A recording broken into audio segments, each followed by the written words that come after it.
warar kala duwan ayaa ka soo baxaya dagaal saaki ka qarxay wadada dheer u dhaxaysa Balcad iyo sidoo kale magaalada Muqdisho. Dagaalka ayaa ku bilowday kadib markii dadka deegaanka ay sheegeen in ururka Al-Shabaab ay xali soo galeen wadadaasi dheer ee xiriirisa Balcad iyo magaalada Muqdisho. Kadibna ciidamada dawladda oo halkaasi ku baxay ayaa kala kulmay weerar ba'an oo ay ku soo qaadeen ururka Al-Shabaab.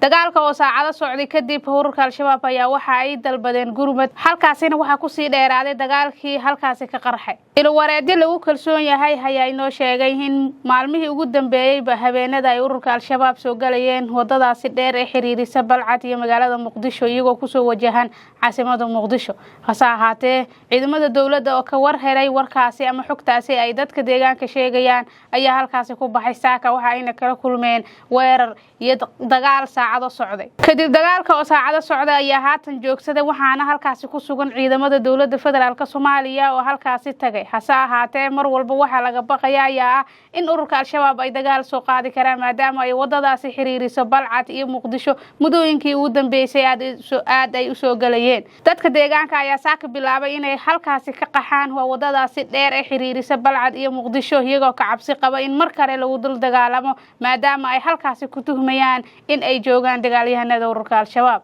inta lagu jiro bisha barakeysan ee Ramadaan ururka Al-Shabaab ayaa laba jibaaray dagaalkii ay kula jireen dawladda federaalka Soomaaliya iyagoo dagaal ku qaaday goobo ay fariisimo ku leeyihiin hase ahaatee dawladda ayaa dhinaceeda iska caabin ay kala kulmeen dagaalo baan ayaa sidoo kale iyagana waxa ay ka socdaan gobolada dhexe ee dalka sida Hiiraan iyo Galgaduud iyo Shabeellaha Dhexe sidoo kale Shabeellada Hoose ayaa iyagana dagaalo iyo guluf colaadeed oo ay dawladda doonaysa in ay ururka Al-Shabaab ugu saarto deegaana gacantooda ka jir hase ahaatee ururka Al-Shabaab ayaa u muuqata in qatartooda ay soo muuqatay mar kale iyagoo isku dayaya in ay deegaano hor la qabsadaan iyagoo dhawaan la wareegay deegaano ka tirsan gobolka Shabeellaha Dhexe sidoo kalena weerar ku qaaday fariisimo ciidan ee ay leeyihiin dawladda federaalka Soomaaliya ugu horeysay saldhigii ciidan ee ku yaalay deegaanka Awdhiigle ee gobolka Shabeellaha Hoose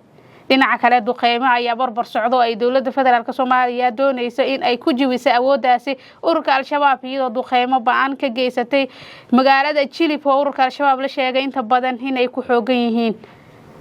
iyo sidoo kale gobolka Galgaduud iyo Shabeellaha Dhexe ayaa iyagana duqeymo ba'an ay ka socdaan oo lagu beegsanaya fariisimo ururka Al-Shabaab halkaasi ku leeyihiin si kastaba ahaatee ururka Al-Shabaab iyo dawladda federaalka Soomaaliya ayaa u muuqata inay isku baacsanayaan awoodaha gacan ku haynta deegaanada Shabeellaha Dhexe iyo sidoo kale iyagoo u soo dhawaaday sida la sheegaya caasimada magaalada Muqdisho ama wadooyinka xiriirisa sida haatan la sheegaya Balcad iyo sidoo kale Jowhar